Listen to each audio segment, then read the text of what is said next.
আল্লাহ বলতেছেন রহমানের জিকির থেকে যারা ফিরে থাকবেন, আন যিকরির রহমানি নুকাইয়িদ লাহু শাইতানান ফাহুয়া লাহু করিন।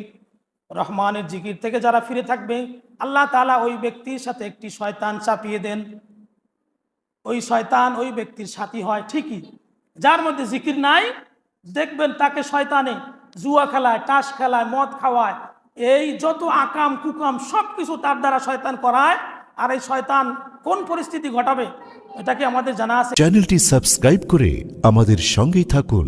আউযু বিল্লাহি মিনাশ শাইতানির রাজীম। বিতাড়িত মরদুদ শয়তানের ওয়াসওয়াসা থেকে আল্লাহ তাআলার কাছে ফানা চাই। কামা আরসালনা ফীকুম রাসূলাম মিনকুম ইয়াতলু আলাইকুম আয়াতিনা ওয়া ইউযাক্কিকুম। কামা আরসালনা ফীকুম রাসূলাম মিনকুম।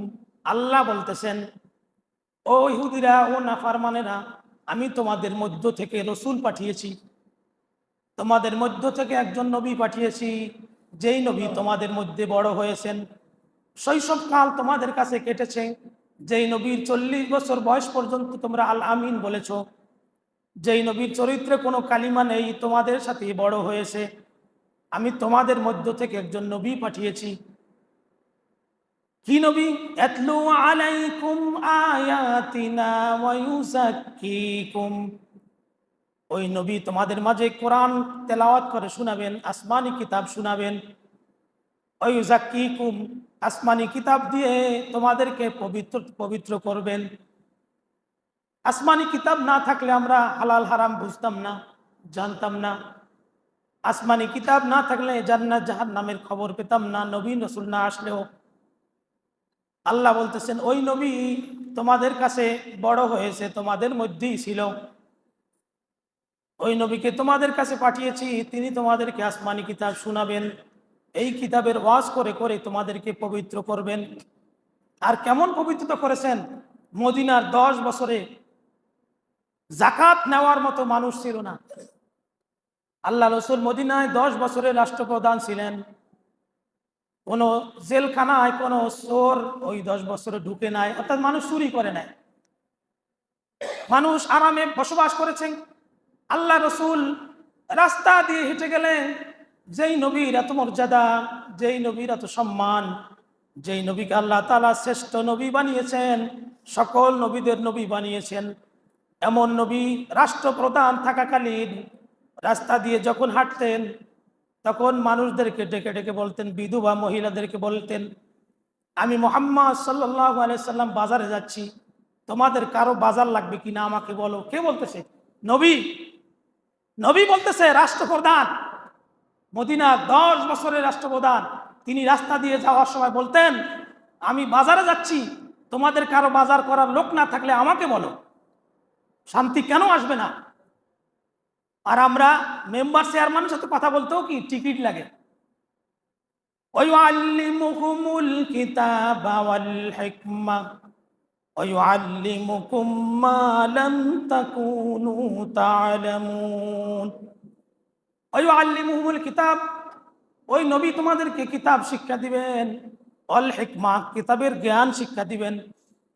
কিন্তু বর্তমান আলেমরা ওই হিকমত দিয়ে অর্থ করে সুযোগবাদী, মিডা সুন্নি যারা কষ্ট করতে চায় না, হিকমাতের তারা অর্থ করে যে হিকমাতের সাথে দাওয়াত দিতে হইবে, যেই দাওয়াত দিলে আপনাকে মানুষ খারাপ চোখে দেখবে না, আপনাকে ভালোভাবে সুন্দর আরামে থাকতে পারবেন, মুরগির রান খাইবেন, গোশত খাইবেন, পোলাও খাইবেন, বিল্ডিং করবেন, আরামে থাকবেন, এই অর্থ করে তারা হিকমতের।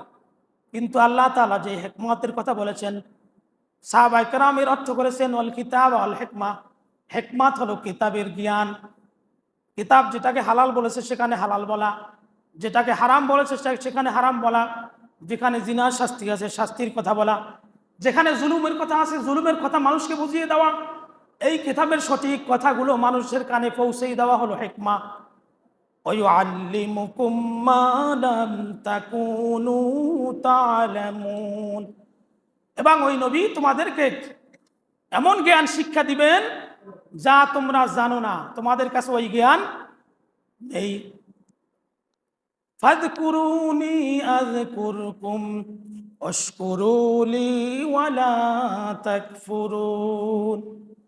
ফাযকুরুনি, আল্লাহ তাআলা বলতেছেন তোমরা আমাকে স্মরণ করো, আযকুরকুম, যদি তোমরা আমাকে স্মরণ করো আমি তোমাদেরকে স্মরণ করব, ওয়াশকুরুলি ওয়ালা তাকফুরুন, তোমরা আমার কৃতজ্ঞতা পোষণ করো, তোমরা না না শুকরিয়া বান্দা হয়েও না, অর্থাৎ তোমরা অকৃতজ্ঞ হয়েও না, তোমরা সব সময় কৃতজ্ঞতা স্বীকার করো। যারা গরিব, যাদের টাকা পয়সা নেই, রিক্সা চালায়, খেটে কোনো রকম খায়, তারাও যদি আফসোস করে আমাকে আল্লাহ দেয় নাই কিছু, আমি তো মনে করি অনেক কিছু দিয়েছেন। আপনাকে দুটি হাত দিয়েছেন, দুটি পা দিয়েছেন, দুটি চোখ দিয়েছেন এই পৃথিবী সুন্দর সৃষ্টি জগৎ দেখার জন্য, একটি জিহ্বা দিয়েছেন, এই জিহ্বায় হাজারো রকমের টেস্ট আপনি এই জিহ্বা থেকে অনুভব করতে পারেন। আপনাকে কি দেয় নাই? আপনাকে দুটি কিডনি দিয়েছেন, শ্বাস প্রশ্বাস করার জন্য নাক দিয়েছেন, আপনাকে আল্লাহ তাআলা সুন্দর করে সৃষ্টি করেছেন। কিন্তু দুনিয়ায় গরিব বলে আপনি যদি বলেন আমাকে আল্লাহ কিছুই দেয় নাই, বহু গরিব আছে আমি জানি, এরা জিদ করে ইবাদত করে না, আল্লাহ কিছু দেয় নাই। এরা জিদ করে নামাজ কালাম পড়ে না, আল্লাহ তারে কিছু দেয় নাই, কষ্টে রাখছে। কিন্তু আপনি চিন্তা করেছেন একটি কিডনির দাম কত, একটি চোখের দাম কত? আপনার যদি একটি চোখ না থাকে, যার চোখ নাই তার কাছে জিজ্ঞাসা করে দেখেন কিরকম লাগে।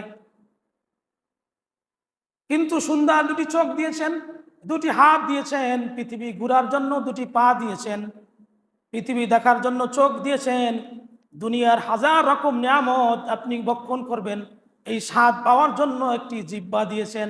এরপর যদি মনে করেন আল্লাহ আমাকে কিছু দেয় নাই, আমি আল্লাহকে ডাকবো না, তাহলে এর চাইতে অকৃতজ্ঞ বান্দা আর কেউ নাই। এই ব্যক্তির চাইতে হতভাগা, অকৃতজ্ঞ, না শুকরিয়া জ্ঞাপনকারী এর মতো আর কেউ নেই। আল্লাহ তাআলাকে আল্লাহ স্মরণ করতে বলেছেন। এই স্মরণের প্রথম স্মরণ হলো নামাজ। এরপর স্মরণের অর্থ সাহাবায়ে কেরাম স্মরণের অর্থ করেছেন জিকির করা।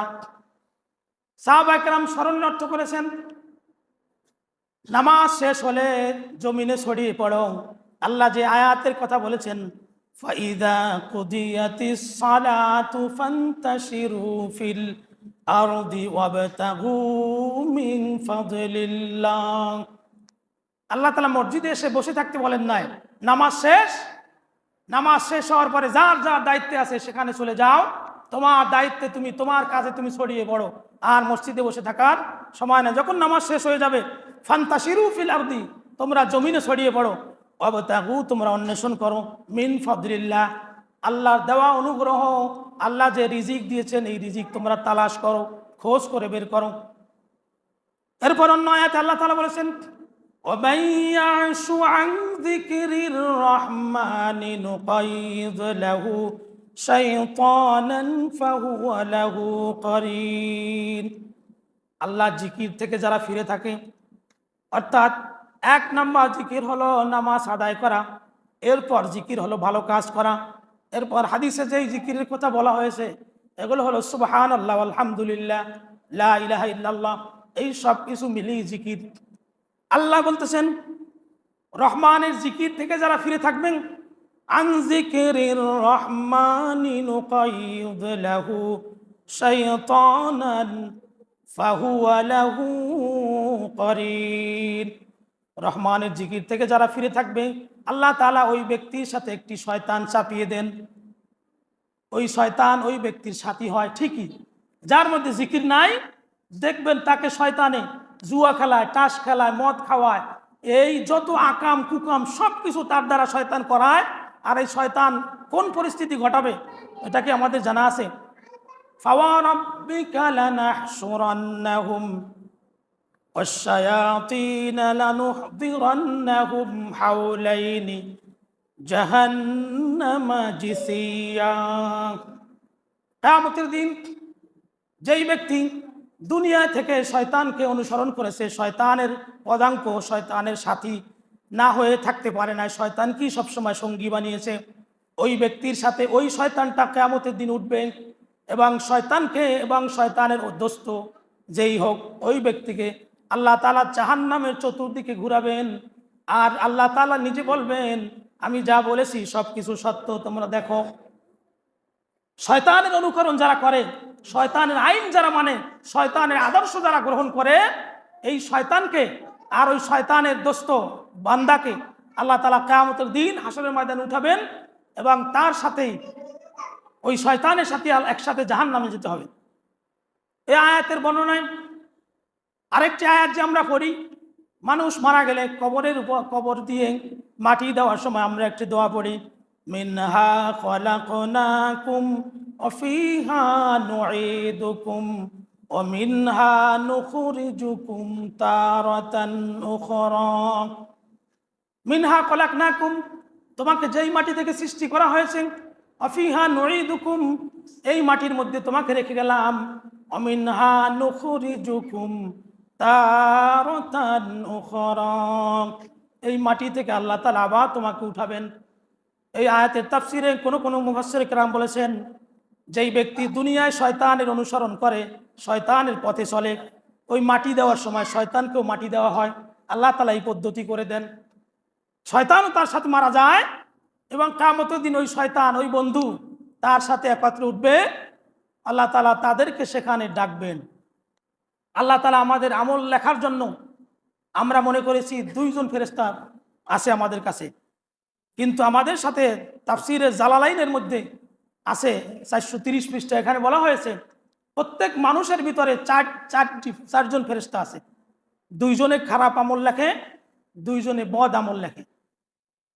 2 জন আসরের সময় চলে যায়, প্রত্যেক দিনের আমলগুলো আল্লাহ তাআলার কাছে নিয়ে হাজির হয় এবং ফেরেশতারা প্রত্যেক ব্যক্তির আমলগুলো 1 কপি জান্নাতে জমা রাখে আর 1 কপি জাহান্নামে জমা রাখে এবং আল্লাহর সাথে কথোপকথন হয়। এটা কোরআনে আছে। ফেরেশতারা আল্লাহর সাথে কথা বলেন বান্দা অমুক আল্লাহ অমুক তোমার বান্দা আব্দুল্লাহ, তার আমল নামায় জান্নাতে 1 কপি রাখলাম। অমুক তোমার বান্দা আব্দুল কুদ্দুস, তার 1 কপি জাহান্নামে রাখলাম। এই আল্লাহ তাআলা তখন সাক্ষী থাকেন এবং ওই লিখিত ফেরেশতারা সাক্ষী থাকেন। আবার 2 জন ফেরেশতা যখন আসরে পরে চলে যায়, নতুন 2 জন ফেরেশতা আসে। এই ফেরেশতারাও যেদিন রূহ কবজ হয়ে যাবে পৃথিবী থেকে, আমাদের যখন চলে যেতে হবে, এই ফেরেশতারা ওই দিন থেকেই লেখা বন্ধ করে দিবেন। আপনার এবং আমার আমল নামায় অন্য কোনো ফেরেশতা লিখবেন না। যেই ফেরেশতারা লিখছেন 70 বছর 80 বছর 100 বছর, ওই ফেরেশতারাই লিখবেন এবং মৃত্যুর হয়ে যাবে। আর কোনো আমল নামায় আপনার আমল ঢুকবে না, আমার আমল ঢুকবে না। কিন্তু আমার ছেলে, আমার ভাই, আমার প্রতিবেশী, তারা যদি দোয়া করে, ক্ষমা চায়, তাহলে এই সদকায়ে জারিয়ার সওয়াব আমল নামায় যাবে, আবার ওই ফেরেশতারা লিখবেন। সেই পদ্ধতি আল্লাহ করে রেখেছেন। এরপরে এই কঠিন কথা আল্লাহ তাআলা বলেছেন, তোমরা কি বুঝো না? তোমাদের সঙ্গী যে শয়তান হয়, এই শয়তানকেও আল্লাহ তাআলা কিয়ামতের দিন উঠাবেন এবং জিজ্ঞাসা করবেন। শয়তানকে জিজ্ঞাসা করবেন, তুমি যে এই লোকগুলোকে বিপদগামী করেছো, কেন করেছো? তখন শয়তান উত্তর দিবে, আল্লাহ তাআলা এই লোকগুলোকে আমি বিপদগামী করেছি, কিন্তু তাদের কাছে আমি কোনো দলিল প্রমাণ নেই। তাদেরকে যা বলেছি তারা তা শুনেছে, কিন্তু তোমার কালামের কথা, তোমার আসমানি গ্রন্থের কথাগুলো তারা শুনে নাই। এই জন্য আসমানি গ্রন্থ বাদ দিয়ে যারা অন্য কারো কাছে দিন শিখতে যায়, আল্লাহ তাআলা নিজে বলেছেন তাদেরকে গোমরা বানিয়ে তার সাথে শয়তান লাগিয়ে দেন। কঠিন কথা, এই আয়াতে তাফসীর বহু কথা আছে এখানে। এবং কিয়ামতের দিন আমাদের আমলনামাগুলো, মৃত্যুর সাথে সাথে আমলনামাগুলো কিন্তু সাথে থাকবে। প্রত্যেকের গলার কাছে সিম কার্ড, মেমোরি কার্ড আছে। আকুল্লা ইনসানিন আলজামনাহু তায়রাহু ফি উনুকি। এটা কিয়ামতের দিন আল্লাহর সামনে যখন দাঁড়াবেন বা আমরা দাঁড়াবো, তখন এই ফেরেশতারা গলা থেকে আমলনামা খুলে আল্লাহর সামনে রাখবেন। আল্লাহ আমলনামার দিক তাকাবেন, রাসূলুল্লাহ ডান পাশে থাকবেন, সামনে আসমানি কিতাব থাকবে। কিতাবের সাথে নবীর সাথে আমাদের আমলগুলো মিল আছে কিনা, মিল থাকলে আল্লাহ গ্রহণ করবেন, মিল না থাকলে গ্রহণ করবেন না। অত্যন্ত কঠিন এই বিষয়গুলো, যা আমরা যদি আমল করি তাহলে দুনিয়ার লোভ লালসা ভুলে যেতে হয়। এরপর আল্লাহ তাআলা বলেছেন, ইয়া আইয়ুহাল্লাযীনা আমানু ইসতাঈনু বিস-সাবরি ওয়াস-সালাহ। হে ঈমানদারগণ, ইস্তাঈনু, তোমরা ধৈর্য ধরো, তোমরা সাহায্য চাও আল্লাহর কাছে, বিস-সাবরি, ধৈর্যের মাধ্যমে, ওয়াস-সালাহ, এবং নামাজের মাধ্যমে। ইন্নাল্লাহা মা'আস-সাবিরিন, আল্লাহ তাআলা যারা ধৈর্য ধারণ করে তাদের সঙ্গে থাকেন, অর্থাৎ তাদেরকে আল্লাহ তাআলা সহযোগিতা করেন। এজন্য প্রত্যেকটি বিপদে, প্রত্যেকটি দুঃখে, কষ্টে সব সময় আমরা আল্লাহর কাছে সাহায্য চাইব। সাহায্য চাইবার মাধ্যম কি? হুজুরের কাছে, যে হুজুর আমাকে বাঁচান, না আল্লাহ বাঁচাবে। কেউ পৃথিবীতে বাঁচাতে পারবে না যদি আল্লাহ না বাঁচায়, আবার পৃথিবী থেকে কেউ বিদায় করতে পারবে না যদি আল্লাহ না মারে। এজন্য সাহায্য চাইবার পদ্ধতি আল্লাহ শিখিয়ে দিয়েছেন। তোমরা বিপদে পড়লে আল্লাহর কাছে সাহায্য চাও। কিভাবে? তোমরা বিপদের জন্য ওযু করে, আল্লাহ রসুল শিক্ষা দিয়েছেন 2 রাকাত নামাজ আদায় করে আল্লাহর কাছে হাত তুলে আল্লাহর কাছে বলো, আল্লাহ শুনবেন। এরপরে যে আয়াত আছে, এই আয়াতের ব্যাখ্যা অনেক, আমরা এখানেই রাখতে চাই। আল্লাহ তাআলা আমাদেরকে আমল করা তৌফিক দান। চ্যানেলটি সাবস্ক্রাইব করে আমাদের সঙ্গেই থাকুন।